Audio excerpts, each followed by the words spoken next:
Action. Hi, I'm Yap Mun Ching. I'm an Asia Study Fellow from the year 2011, and this is my take for Around Asia in 80 Days project. So, yes, I'm the Executive Director of AirAsia Foundation, and that's based in Kuala Lumpur. I meant to film this in the shop, the social enterprise shop that we have called Destination Good, but we have just been subjected to a government restricted movement order because of COVID-19. So here I am on the rooftop garden of my apartment block. So I hope you bear with me. So let's start with the questions that I got from Ching. The first one is, can you briefly introduce yourself and share why you started AirAsia Foundation? So I think I already introduced myself briefly.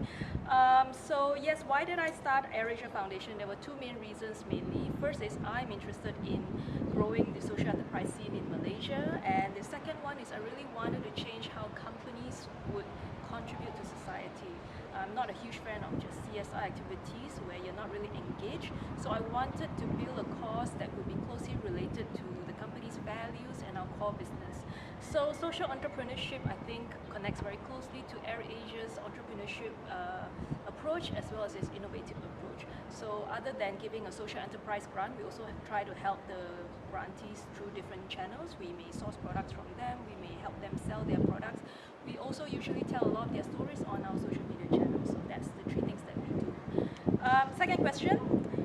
What's the recent project that AirAsia Foundation funded? Well, this is really good because just about 2-3 weeks ago, we just had the last round of funding approvals, and the latest one that we're giving a grant to is a chocolate company. It's called Dusun Merdeka, which in Malay means Independence Orchard. So it started by these two young guys, and one of them is called Ning. He is a chocolatier, and he's very interested in reviving cocoa growing in Malaysia. So he started working with indigenous farmers, Orang Asli farmers that live on the fringes of Malaysia's huge national park, and he's been working with them to improve the quality of their beans and giving them a livelihood in the process. So what's great is that the funding will help him expand his production and processing facilities. At the same time, there is also a biodiversity pledge for every cocoa tree that the indigenous farmers will grow. They will also grow a native plant in the area and help revitalize the areas around the national park, which unfortunately has been logged as well. Third question would be, what's your most memorable time at AirAsia? Now, that's really quite a difficult question to answer. I think if I had to pull one or two, I would say it's a toss-up between standing on top of Thai mountain looking down at the reforested area with a coffee farmer because he decided to grow with shade-grown crops rather than deforesting the area. The second one is, of course, looking at the first silver jewelry collection that was produced by the silversmith that we worked with in Yogyakarta in Indonesia. Next question.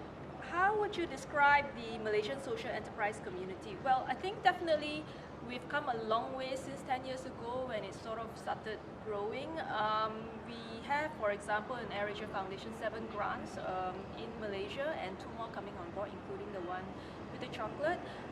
And the great thing is that they all have very, very diverse innovations and causes. So some of them are tackling wildlife conservation, some of them are working to provide refugees with alternative livelihood, and some of them are working on getting people to cycle more. So it's great. Come to KL, have a look, and drop by AirAsia Foundation's shop. Next one. What advice would you give social enterprises that want to get funding from AirAsia Foundation? So very simple, just go to our website, airasiafoundation.com. All the information are in there, including application forms. Most important thing is to look at the grants that we've already funded in the past, so you get an idea of what kind of things we fund and what kind of amounts that we give. But I will also be starting a podcast, and it's going to be called The Good Side. So this will be a podcast about social entrepreneurship in Southeast Asia, and I'll be sharing a lot of tips about what I've experienced, what makes a good social enterprise, and also how best you can apply for our grant. Next question, what motivates you to wake up in the morning? I don't know quite how to answer this question. I guess maybe I just need food, right? Next one, last one. If I can send a message to my 20-year-old self, what would it be? So that one I think is quite important given the whole environment about Me Too right now, is that you shouldn't be afraid to call out workplace sexism or workplace ageism. I think if everybody does it and everybody supports the cause, there will be less room for people to get away with these sorts So I think that's it for now. I hope that once the restricted movement in order is over, we can meet each other again, and I will be able to see you at AirAsia Foundation's shop called Destination Good, where we have products from social enterprises around the region.